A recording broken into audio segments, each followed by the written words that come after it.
Hi friends, कसे आहात सगळे? मी आहे जयश्री आणि महा एक्झाम्स यूट्यूब चॅनलवर तुमचं पुन्हा एकदा खूप खूप मनापासून स्वागत. तर फ्रेंड्स, आज आपण जानेवारी 2026च्या काही चालू घडामोडी पाहणार आहोत. त्याआधी जर चॅनलवर नवीन असेल आणि चॅनल सबस्क्राईब केलं नसेल तर महा एक्झाम्स यूट्यूब चॅनलला नक्की सबस्क्राईब करा. चला तर मग आपल्या आजच्या विषयाकडे. तर 4 जानेवारी 2026 ज्येष्ठ कथाकार श्रीमती मैत्रेयी पुष्पा यांना 2025चा इफ्को साहित्य पुरस्कार प्रदान करण्यात आला आहे.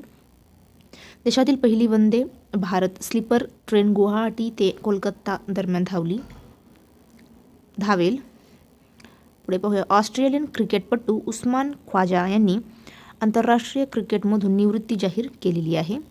पेरू देशातील साटियो व नाउटा या 2 महानगरपालिकांनी ॲमेझॉनमधील डंख नसलेल्या मधमाशांना कायदेशीर अधिकार दिलेला आहे.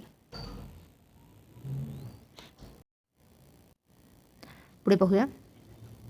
1 जानेवारी 2026 रोजी बल्गेरिया युरोझोनचा 21वा सदस्य झाला आणि युरोला त्याचे अधिकृत चलन म्हणून स्वीकारले.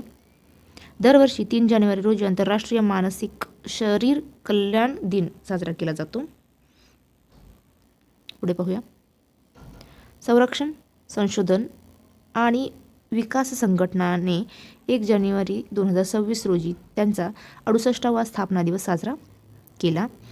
ग्रामीण भारतात विमा प्रवेश वाढविण्यासाठी LICने सहज विमा सेवेशी भागीदारी केलेली आहे. पुढे पाहूया.